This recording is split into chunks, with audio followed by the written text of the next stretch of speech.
Let's just dive right into this explainer. You know that inexplicable, hollow feeling of emptiness we all get sometimes? Nothing's technically wrong, nobody said anything hurtful, but suddenly, it's like a light just flips off inside you, right? It's not really anger, and it's not deep sadness either. It's just this heavy emptiness.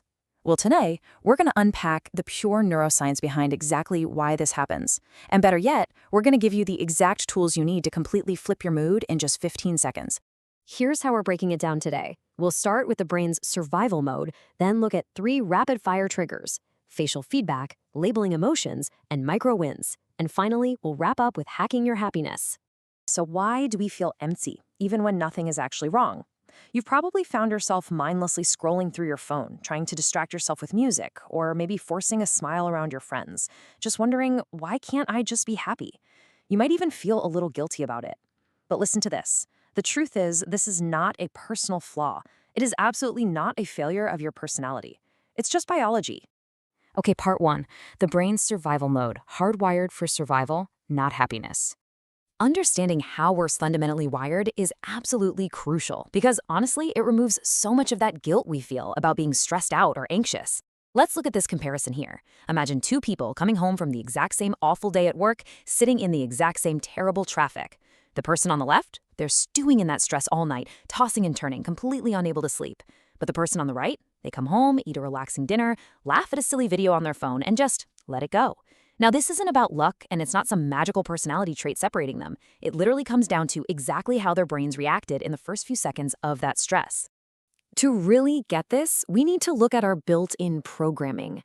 See, your brain is designed to keep you alive, not to keep you happy. We all have this survival software running in the background 24/7.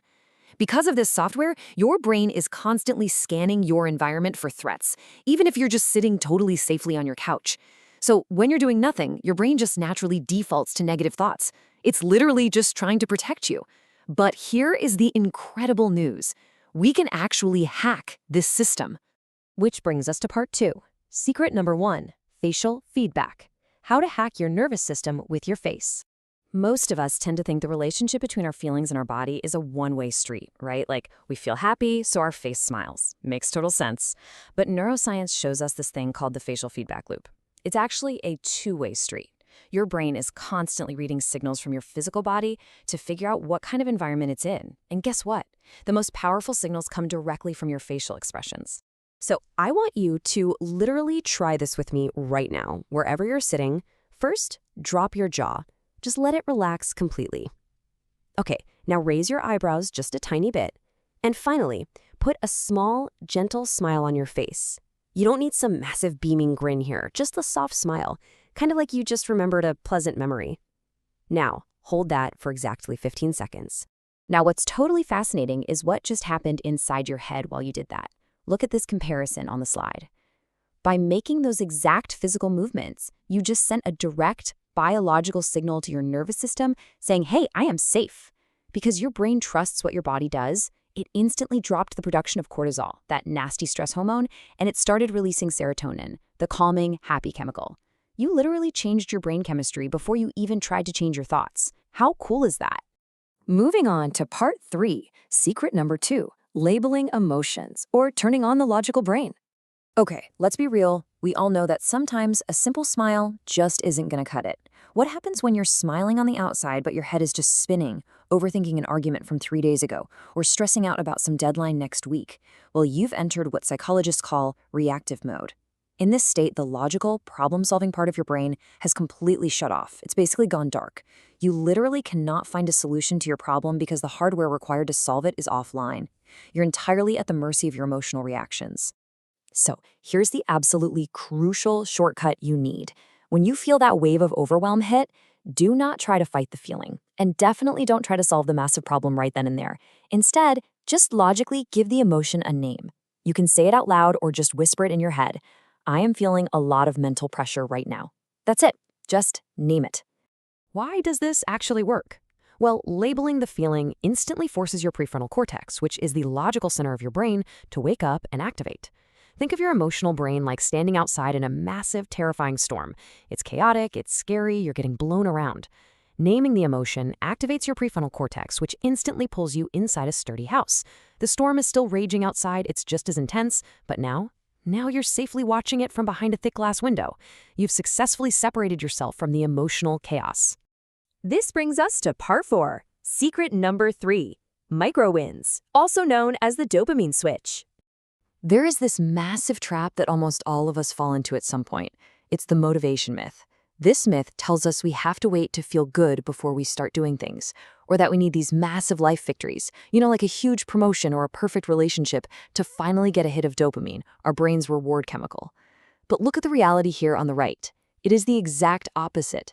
Dopamine isn't just released when you cross a giant finish line, it gets released when your brain detects progress, no matter how microscopic that progress is. Action is what creates the mood, not the other way around. So, to trigger this dopamine release, you just need a micro win. You literally just need to do one tiny thing right now that takes 15 seconds. Sit up straight and take a deep breath. Go drink a glass of water. Reply to that one text message you've been avoiding all week. Or, hey, simply close one of those 40 unnecessary browser tabs you have open right now. Just pick one microscopic thing and finish it. The exact moment you complete that microscopic 15-second task, you're sending a clear signal to your brain that says, hey, I am making progress. And your brain, it rewards that progress with a hit of dopamine. And dopamine is absolute magic. It instantly doubles your energy and your focus. It gives you the immediate momentum you need to tackle the next, slightly bigger challenge. You really don't need a whole new day to start fresh. You just need a little bit of forward movement. Which leads us to our final section, part 5. Hacking your happiness with a 60-second reset. So let's put it all together. Imagine you hit that wall of emptiness or overwhelm today. In under 60 seconds, you can completely flip all the switches in your brain. Step 1, relax your face and smile softly to signal safety and drop that cortisol.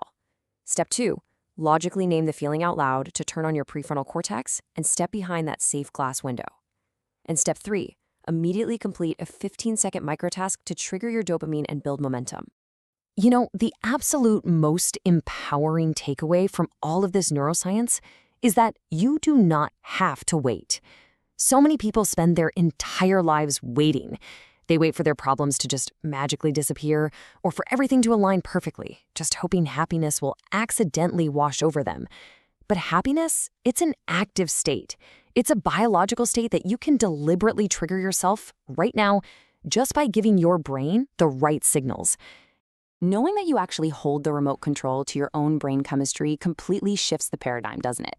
The storm might still be raging outside, but you now know exactly how to build the house, close the windows, and turn on the lights.